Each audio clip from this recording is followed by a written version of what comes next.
अंकगणित का आधारभूत प्रमेय यही कहता है कि किसी भी भाज्य संख्या को हम लोग अभाज्य संख्याओं के गुणनखंड के रूप में लिख सकते हैं। कोई भी भाज्य संख्या है उसे हम लोग किसके रूप में लिख सकते हैं? अभाज्य संख्याओं के गुणनफल के रूप में लिख सकते हैं।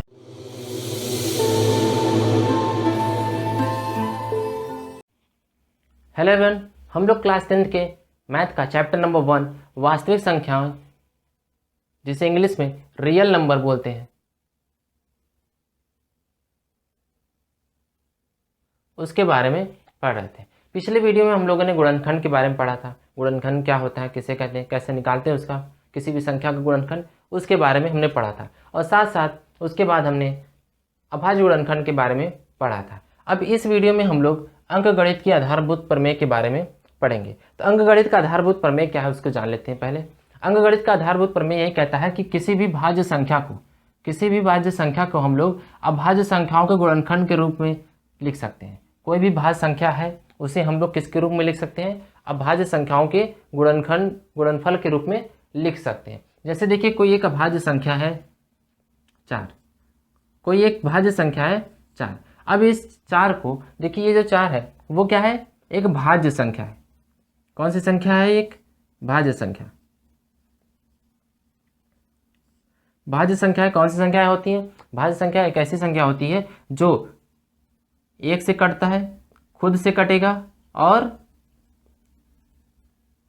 दूसरे नंबर से भी कट जाते हैं। दूसरे संख्याओं से,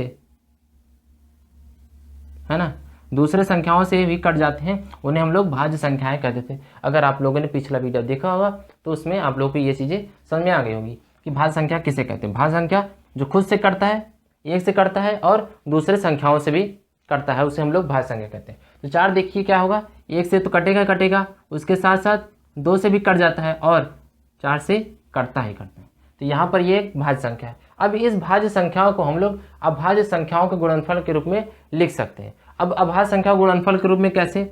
देखिए, अगर हम लोग इसको गुणनखंड करेंगे तो क्या हो जाएगा? 1 गुणे में 4 ये भी लिख सकते हैं और 2 गुणे में 2 ये भी लिखा जा सकता है। तो यहाँ पर देखिए, जो ये संख्या है पहला वाला, ये तो गुणनखंड है और ये भी क्या है?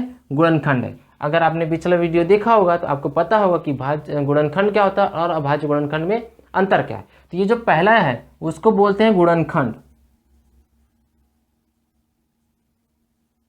वैसे तो गुणनखंड दोनों को बोलेंगे, ठीक है, गुणनखंड जो है दोनों है, लेकिन उसमें से ये जो दूसरा वाला है वो अभाज्य गुणनखंड कहलाता है। अभाज्य गुणनखंड कहलाता है। क्यों अभाज्य गुणनखंड कहलाता है? क्योंकि ये जो संख्याएं हैं वो कौन सी संख्याएं हैं? अभाज्य संख्या है। तो यहाँ पर हमने 4 को किस में तोड़ दिया, मतलब उसमें गुणा में खंडित करा और साथ साथ किस में? अभाज्य संख्याओं में, इसलिए ये क्या है? अभाज्य गुणनखंड है। तो यहाँ पर देखिए, हम लोग क्या किए, 4 को गुणनफल के रूप में लिखे हैं, किसके? अभाज्य संख्याओं के।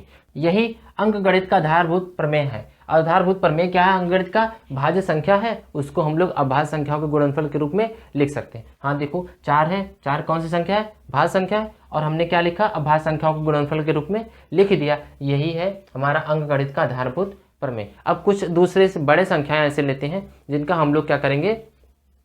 अभाज्य गुणनखंड करेंगे और पता करेंगे कि क्या वो अभाज्य संख्याओं के गुणनफल के रूप में लिखा जा सकता है कि नहीं। देखिए, अब एक संख्या लेते हैं 144। 144 जो है वो भाज्य संख्या है। कौन सी संख्या है? भाज्य संख्या है। अब इस भाज्य संख्या को हम लोग क्या करेंगे? पहले अभाज्य गुणनखंड करेंगे, तब उसको अभाज्य संख्याओं के गुणनफल के रूप में लिख सकते हैं। अब देखिए कैसे होगा इसका अभाज्य गुणनखंड।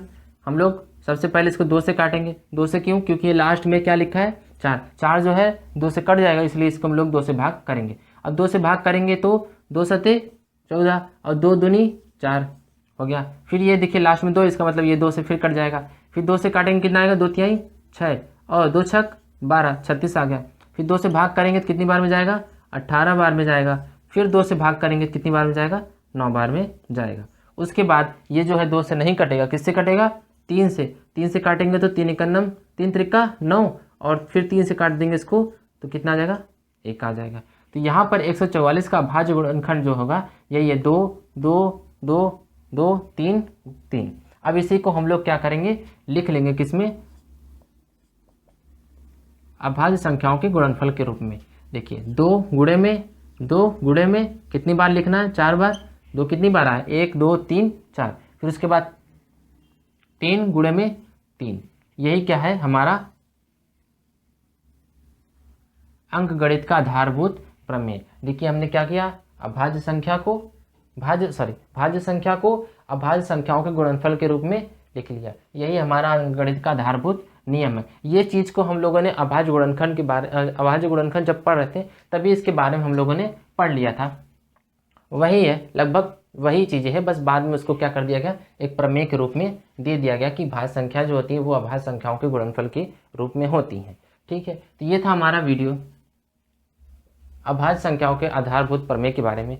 अब अगले वीडियो में हम लोग लसा और मसा के बारे में जानेंगे।